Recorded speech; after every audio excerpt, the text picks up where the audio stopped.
Bienvenue sur Je peux pas, j'ai lune, le podcast qui prend plaisir à te relier au cycle universel et à ton corps comme étant la terre la plus précieuse pour ton évolution.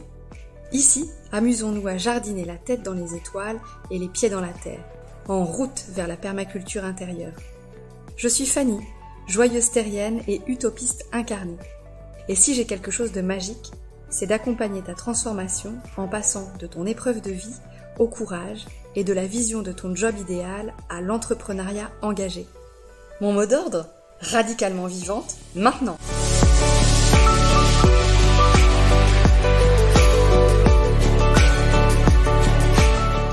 Hello les belles terriennes, les beaux terriens, ravie de vous retrouver dans cet épisode numéro 6 du podcast Je peux pas, j'ai lune. Aujourd'hui, nous allons écouter Charlie de Libera Verda, comme il y a 15 jours, où notre échange portait sur la thématique radicalement vivant dans le monde moderne. Dans l'épisode numéro 5 avec Charlie, nous avions évoqué notamment le fait que sans les arbres, nous ne pouvions pas respirer, le fait que notre écosystème intérieur était comme l'écosystème extérieur, que tout était lié et que parfois il fallait faire certaines actions pour éviter que les choses se dégradent dans les écosystèmes et qu'au contraire ça s'aggrade. Alors moi j'adore ce mot puisque aggrader veut dire améliorer, voilà. Et là où Charlie et moi nous avons finalement le même travail, c'est que nous travaillons tous les deux pour aggrader, pour améliorer les écosystèmes. Voilà, je vous en dis pas plus, ouvrez grand vos oreilles et c'est parti. C'est-à-dire aggrader, en fait, c'est l'inverse de dégrader. C'est-à-dire qu'on est constamment, en fait, un milieu qui se diversifie, il va s'enrichir, et plus il s'enrichit, plus il se diversifie. Et ça, c'est une des clés. Et moi, je le fais le constat sur mon champ, où on est passé de 30-40 espèces à 300-400, quoi. En l'espace de quelques années. Donc, c'est simple, il suffit juste d'accompagner, en fait. Il n'y a pas besoin la non-intervention, c'est, voilà. Et il faut de la patience, parce que c'est ça aussi que nous apprend le végétal, c'est la patience. Exemple, quand on part d'une première récolte de pommes de terre avec 90% de pommes de terre rongées par les mulots, et que la dernière récolte c'est à peine 1%, ben voilà, c'est gagné, c'est en équilibre, et ça fonctionne, et ça devient abondant. Ouais, cette dimension du temps là, elle est intéressante. Aujourd'hui, ça fait appel au titre finalement. Dans le monde moderne, aujourd'hui, tout doit aller vite. On est à l'heure des réseaux sociaux, il faut répondre tout de suite. Si on envoie un message à un tel, il peut voir, il peut constater si on l'a lu. Si on l'a lu mais qu'on répond pas, l'autre va être dans la réactivité. Mais pourquoi il me répond pas ? Et revenons justement au cycle du vivant. Qui sont sur une autre échelle temps, qui n'a rien à voir avec notre montre d'aujourd'hui, avec nos injonctions sociétales d'aujourd'hui, nos rendements d'aujourd'hui. Dans mes consultations, j'explique souvent aux personnes, notamment quand on est sur des processus de deuil. Alors un processus de deuil, qu'est-ce que c'est ? C'est un processus d'acceptation. C'est-à-dire qu'à un moment donné, dans le parcours de vie, il y a quelque chose qui est venu trancher. Un deuil, c'est pas forcément par rapport à quelqu'un qui est mort, mais ça peut être une perte d'emploi, ça peut être un déménagement, ça peut être un enfant qui passe de l'enfant à l'adolescence. Pouf, il y a un changement radical dans un chemin de vie. Et j'explique souvent aux personnes que c'est OK, en fait, si tout ne revient pas comme avant. De toute façon, tout ne reviendra pas comme avant, mais c'est OK que tu traverses ces processus de ça me convient pas, je me sens en colère, puis après je me sens triste, et puis j'ai l'impression d'avoir perdu quelque chose, et puis je voudrais retourner comme avant, et puis pof, à un moment donné, il y a cette bascule de ah, ça y est, j'accepte que c'est là. Donc voilà, ça on est dans le processus de deuil. Et j'explique que le processus de deuil, il dure 1 an. Pourquoi 1 an ? Parce qu'en fait, il faut traverser ta nouvelle vie dans toutes les saisons. Et souvent, quand j'explique ça aux personnes, je vois qu'il y a un petit temps d'arrêt en disant « Ah ouais ? Ouais, en fait, vis ta nouvelle vie, vis cette nouvelle étape de vie au printemps, puis à l'été, puis à l'automne, puis à l'hiver. Et une fois que tu auras traverser ces 4 saisons avec cette nouvelle vie, ça y est, tu l'auras fait au moins une fois et la boucle, elle est bouclée en fait. Et ça, je le répète, franchement, je pense que je le répète à peu près 3 fois par semaine dans mes consultations, dans mes accompagnements, dans mes formations.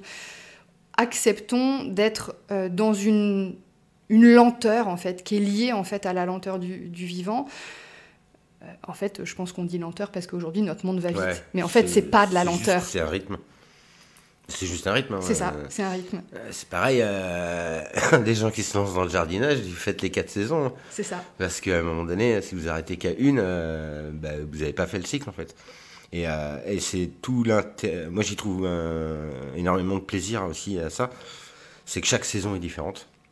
Donc, on a une activité différente à chaque fois. Et d'une année sur l'autre, c'est pas les mêmes saisons en fait. Alors, encore plus maintenant. Mais du coup, ça peut paraître compliqué, et c'est de plus en plus compliqué de produire de la nourriture. Ça faut pas, tant que les étals ils sont remplis dans les magasins, les gens s'en rendent pas compte. Mais nous, sur le terrain, on s'en rend bien compte que la fragilité, elle est de plus en plus présente. Mais quelque part, ça nous permet de sortir de nos pratiques habituelles et d'essayer de trouver aussi et de s'adapter avec des nouvelles techniques. Moi, de plus en plus, par exemple, j'adapte l'aménagement spatial sur l'ombre et la lumière, par exemple, que je faisais pas avant. Tenter balade, planter des patates maintenant pour faire des patates nouvelles fin octobre. Voilà, des choses que je faisais pas avant et que maintenant sont possibles. Donc s'il y a des choses qui s'enlèvent, il y en a d'autres qui remplacent. Donc voilà, faut libérer son esprit créatif, faut oser. Et puis partir surtout dans l'état d'esprit, ça marche, tant mieux, ça marche pas, c'est pas grave, je recommencerai d'une autre façon ou je recommencerai pas. Et enfin là, ce qui me vient en t'écoutant, c'est de me dire, tu dis, faut libérer son esprit créatif. Ok, et comment on fait? Tu vois, aujourd'hui, on nous sert tellement tout sur un plateau doré. Il y a des écrans partout, il y a des images partout. Et du coup, ce trop-plein de tout dans tous les sens peut parfois venir bloquer une créativité parce que finalement, tu deviens feignant en fait. Tu te dis, à quoi ça sert que je crée puisque tout est déjà là? Eh bien, je trouve que... Alors moi, je vais parler, du coup, de mon côté, tu vois, c'est-à-dire le corps. Puis je te laisserai peut-être donner ta petite patte par rapport à ton côté en agroécologie, plutôt. Comment on cultive, en fait, cet esprit créatif, cet esprit inventif, le fait de se réinventer, de trouver des solutions quand il y a un problème de façon rapide, plusieurs solutions pour un seul problème. Pour moi, une des clés... c'est de revenir au corps, c'est de revenir du coup au souffle, autoriser à se poser. Alors ça, c'est pareil, c'est des choses que je répète et que je répète encore et encore, mais ok, à un moment donné, on sent que oui, les saisons sont en décalé, on n'y arrive plus, on a un problème sur cet aspect-là. Ok, je m'autorise un temps de pause, je viens respirer au-dedans de mon corps, et finalement, quand tu respires, tu te rends compte que tu n'as pas grand-chose à faire. Tu as juste peut-être l'inspire à mettre en route, qui est un mouvement volontaire, d'accord, qui est géré par le système nerveux volontaire de notre corps. Mais finalement, l'expiration, tu n'as rien à faire. C'est automatique. Ton corps, il sait faire tout seul. Il n'a pas besoin de toi. C'est le système nerveux autonome qui gère ça. Déjà, rien que ça, je trouve ça chouette de laisser faire ça. Et ce qui est hyper intéressant, c'est que l'expiration, d'un point de vue physiologique, elle te permet de lâcher prise.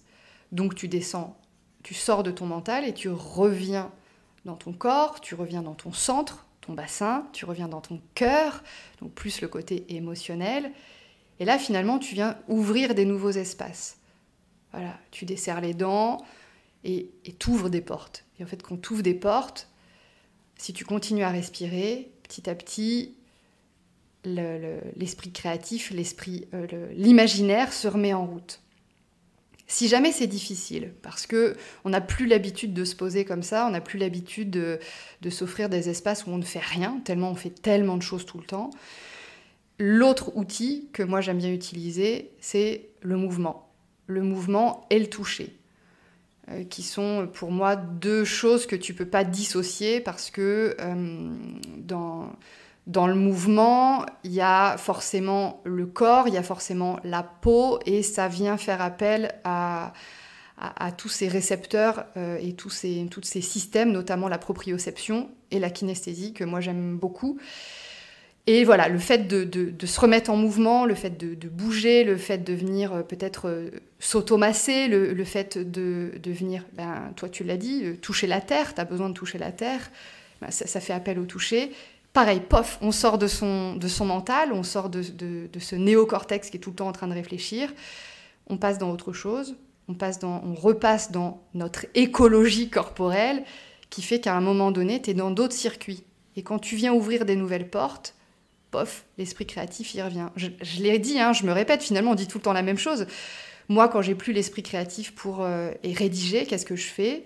Je coupe l'ordinateur et je sors, je vais en contact avec l'environnement, je me mets à marcher, je me mets à respirer. Voilà, j'ai juste dit dans d'autres mots. Ouais, bah oui. En fait, on dit tout le temps pareil, Ouais, mais c'est par la répétition qu'on apprend et qu'on ancre les choses. Voilà, pour moi, la base pour pouvoir enclencher sa créativité, c'est d'observer. Moi, pourquoi à un moment donné, je travaille sur ombre et lumière, parce que on a des différences. J'observe qu'on a des variations de température et d'intensité aussi du soleil. On néglige aussi souvent de regarder les cartes UV, mais on a souvent des jours en alerte rouge, on va dire. Moi, je l'invite à regarder ça, parce que quand vous voyez les recommandations qu'on a en rouge, faut pas sortir, surtout pas les enfants. C'est méconnu, mais moi je suis ça aussi. Et donc du coup c'est l'observation, puisque ça me permet de faire des constats. Et à partir de ce constat, j'essaye de trouver des solutions. Et c'est là que les solutions, certaines solutions que moi j'essaye de mettre en place. Je dis pas que c'est la bonne solution, mais c'est pas dans les manuels. Ça va, de plus en plus, ça va moins l'être. Et du coup, je me dis, voilà, si ça chauffe trop, je mets de l'ombre. Donc, je vais mettre, par exemple, des végétaux de haute taille en fonction de l'exposition au soleil, avec des végétaux de taille basse, avec moins besoin de lumière à côté, et ainsi de suite. Et mine de rien, ombre et lumière, pour le monde des insectes, c'est hyper important aussi. Et la créativité, elle vient aussi... Alors là... c'est quelque chose qui m'appartient un peu plus, mais dans mon milieu professionnel, c'est la création de paysages comestibles, de comment on peut allier pédagogie et végétal animal, tout ce qui est biodiversité, tout le côté pratico-pratique, l'aspect visuel, etc. Et c'est un gros mix qu'il faut arriver à mélanger. Et en fait, il n'y a pas d'école en France, donc du coup, je suis obligé d'inventer à chaque fois, en fait. Et mon esprit de création, il fonctionne régulièrement, puisque c'est régulièrement une activité que je pratique. Et du coup, c'est auto-entraînant, en fait.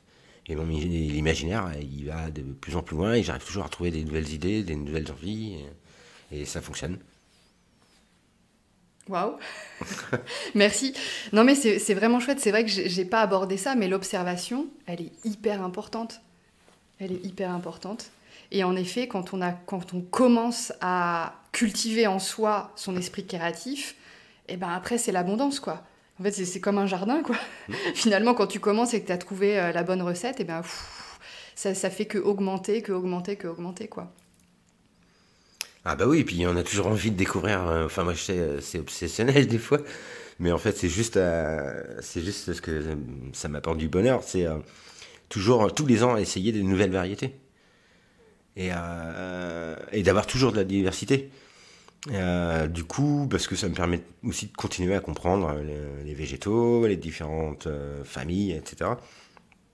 Mais c'est aussi en termes de goût, c'est des trucs tout bêtes, mais de ne pas d'étaler les récoltes, d'avoir des couleurs, d'avoir des betteraves jaunes, des betteraves rouges, des betteraves... Des framboisiers jaunes. Ouais, voilà. Des betteraves blanches, etc. Et en fait, chacune a sa texture, chacune a son goût. Et ça me permet d'avoir un melting pot gustatif et nutritif qui est juste impressionnant. Et derrière, moi j'ai un autre objectif, et ça c'est la base dans ce jardinage, c'est la semence. Parce que pas de semence, pas de plante. Pas de plantes, pas d'oxygène, pas de nourriture. Pas de vie. Et donc du coup, eh bien, c'est sélection des semences justement pour adapter à toutes ces modifications du climat, pour adapter aussi en fonction du goût des gens, pour adapter aux paysagers, pour adapter aux périodes de culture, etc. Et voire adapter sur des problématiques soit d'attaque de champignons, de parasites, en fonction du milieu où on est, parce qu'il y a un déséquilibre. Mais quand tout est équilibré, on n'a pas de souci. Moi, je m'occupe même plus des chenilles dans les choux, parce que les oiseaux qui vivent sur mon terrain, eux, ils ont l'habitude, c'est la 7e génération. Donc, ils viennent tout nettoyer, donc j'ai pas à m'en occuper, en fait. Même au stade puceron, Donc même pas de purin d'ortie sur tes pucerons? Non, j'utilise plus aucun purin, et j'utilise quasiment que mes mains pour planter, pour faire tout, en fait. Même les chardons, je les arrache à la main. Et Charlie, il mange aussi les orties, qu'il cueille à la main et qu'il met directement dans la bouche. Moi, je prends encore les gants. Je voulais aborder ce sujet de biodiversité, en fait. En t'écoutant parler, ce qui m'est venu à l'esprit, c'est de me dire que depuis une dizaine d'années, que du coup, je crée mon activité autour de la connaissance de soi, autour du yoga, du mouvement naturel.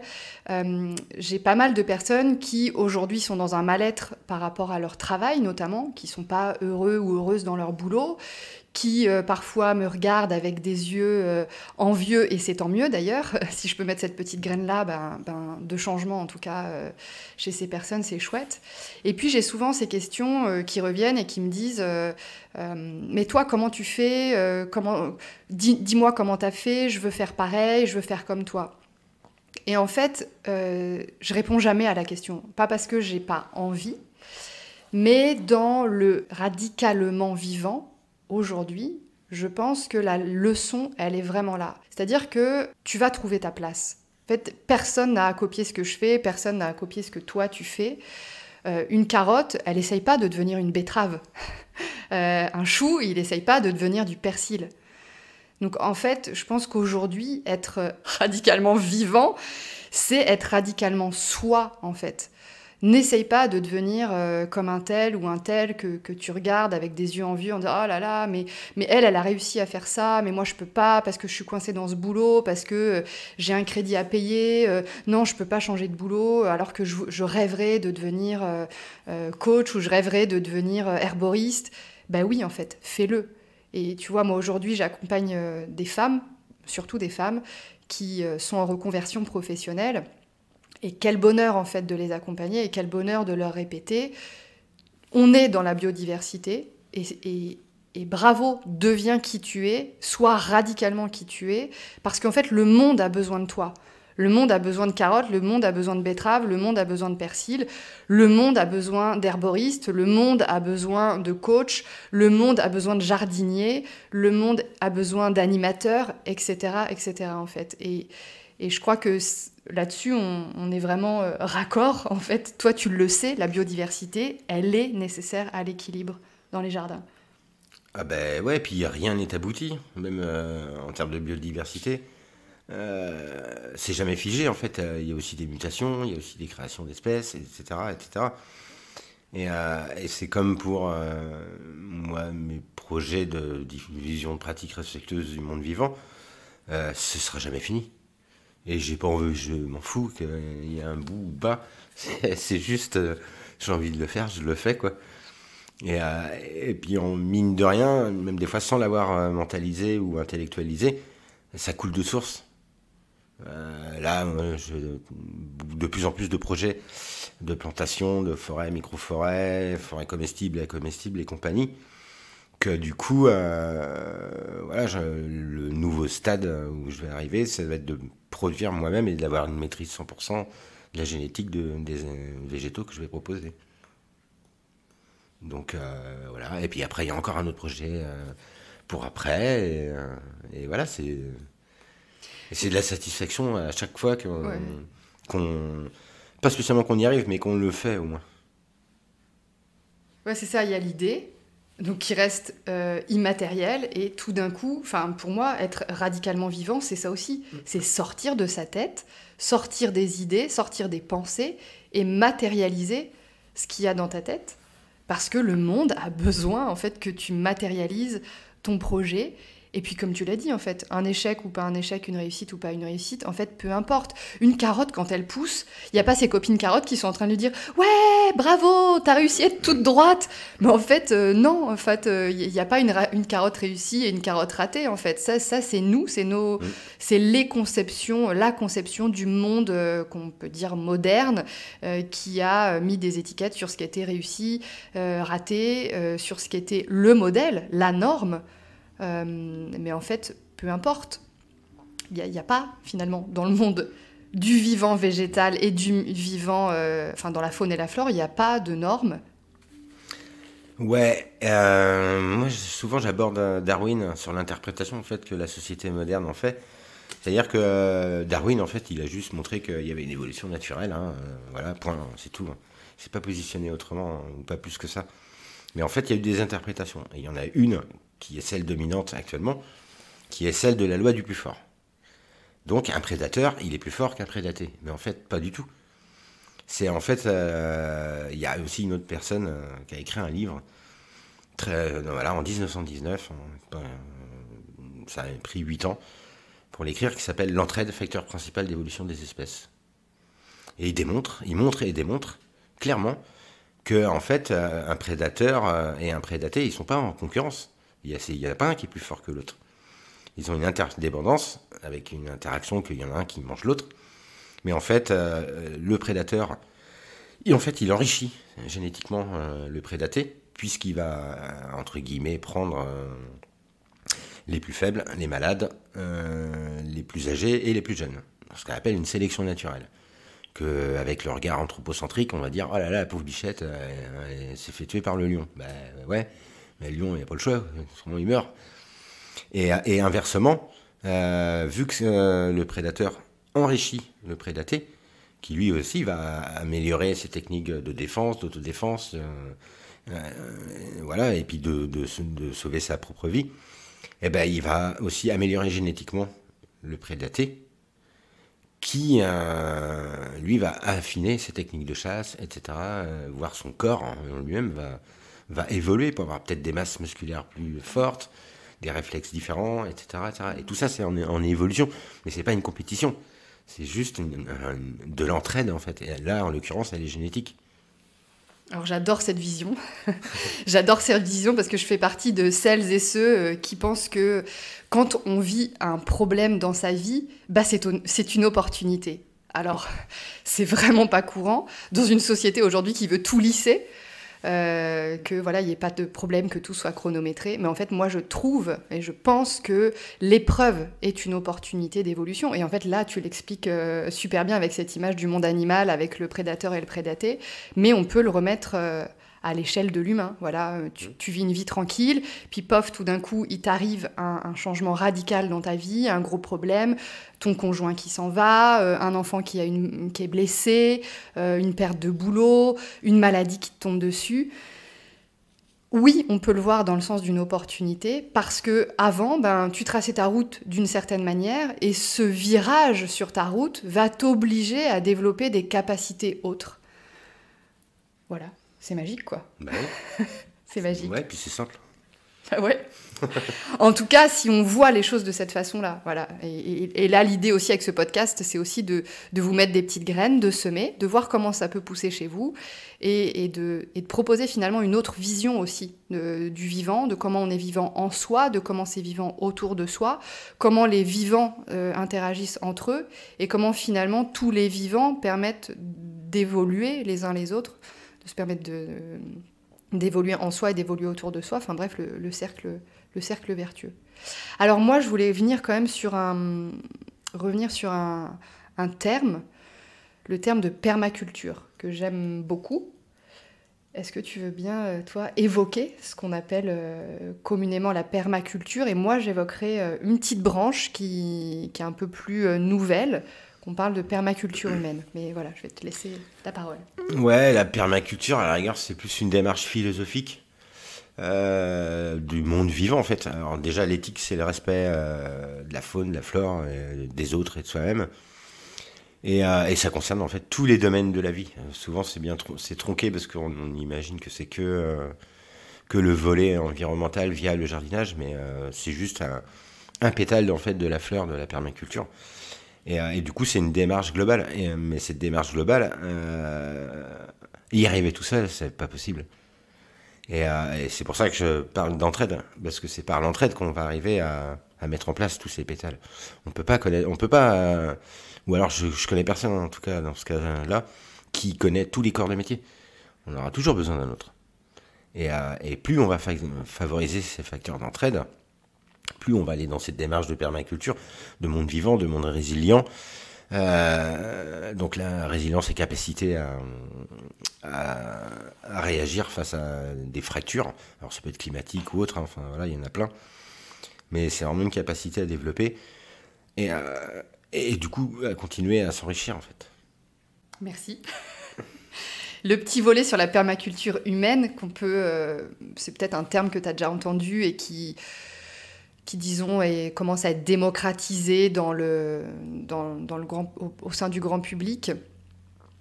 Moi, le petit volet que je voulais apporter, c'est, alors oui, l'entraide, oui, être ensemble, mais avant ça, en tout cas, c'est ma conception des choses et c'est comme ça que j'aime le transmettre.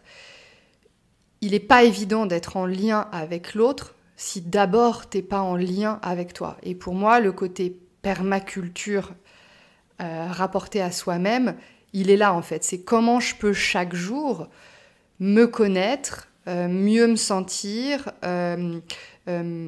mieux faire le ménage là où il faut faire du ménage, rééquilibrer telle zone du corps par rapport à telle autre. Parce que, en fait, si je sais comment je suis au-dedans, l'interaction avec l'autre, elle sera tout aussi facile, tout aussi constructive et tout aussi bénéfique, finalement, pour le monde autour de soi, en fait. Voilà, c'était le petit apport que je voulais évoquer par rapport à la permaculture. Voilà. Est-ce que tu avais des choses à rajouter, Charlie ? Est-ce que tu veux faire le mot de la fin ? Le mot de la fin, c'est vive la vie, quoi.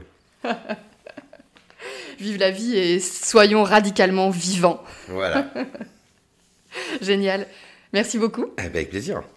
Et voilà, c'est terminé pour cet bel échange que nous avons eu avec Charlie, donc d'une durée totale d'1 heure. C'était vraiment un grand plaisir. On aurait pu encore discuter ensemble 1 heure de plus. D'ailleurs, c'est ce qu'on a fait après l'enregistrement, bien évidemment. Vous imaginez, vous mettez 2 pipelettes ensemble, ça ne s'arrête jamais. En tout cas, si cet épisode t'a plu, t'a parlé, eh bien, merci beaucoup de le diffuser, de le partager, car je pense vraiment, sincèrement, profondément qu'aujourd'hui, il est hyper important de prendre conscience que le vivant de notre corps intérieur est exactement en résonance avec le vivant de l'extérieur. Voilà, et tout ce qu'on a pu se dire sur cette heure de podcast, épisode 5 et épisode 6, le prouve, le montre. On ne dit pas tout, bien évidemment. On est en train simplement de brosser largement ce que c'est être vivant aujourd'hui dans ce monde moderne. Mais en tout cas, voilà, j'espère que ensemble, on pourra continuer vers ce vivant, encore plus aligné. Et puis, bien écoute, on se retrouve sur les prochains épisodes. J'espère que cet épisode t'a plu. Pour le faire vivre, like, mets-moi un commentaire et partage-le aux terriens et terriennes de ton entourage. On se dit à tout bientôt sur les réseaux.